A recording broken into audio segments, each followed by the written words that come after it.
Hedge funds are not alone in getting burned by the stock market. It can happen to anyone. Joining us on set this morning, James Brewer of Envision Wealth Planning. Good morning to you. Well, good morning to you. Thanks for having me. Well, the idea is to buy low and sell high, but I know a lot of Americans out there who have been burned by the stock market. They now fear putting money to work in stocks. What have you seen out there? I've actually seen the very same thing. Many times people buy a fund, it's got a really nice name, and I say, well, what actually is in that fund? And sometimes they think it sounds like it's of America, but yet it's got all kinds of international, could have a hedge fund. They have no idea. And then they get burned. Yes. So what is your strategy as a financial planner? What are you telling your clients to do in this environment that we have going right now with the stock market going higher and bond yields struggling?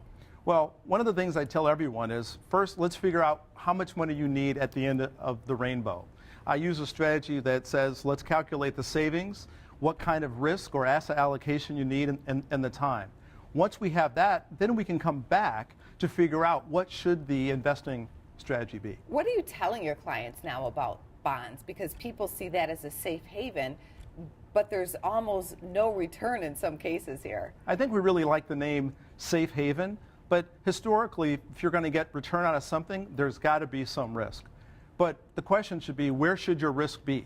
Personally, I believe that the risk should be more on the stock or equity side. There's research that shows historically that's where you're going to get some really good returns. And that if you look at potentially, short-term government bonds or some other types of bonds that simply actually get rid of the volatility, then long-term I find that more people are comfortable with that somewhat predictable pattern of returns. Got it. So heavier on the stocks right now, a little bit lighter on the bonds, but you still need them to smooth everything out. Yes, yes. Good to have you here. Thanks for coming in. And thank you again.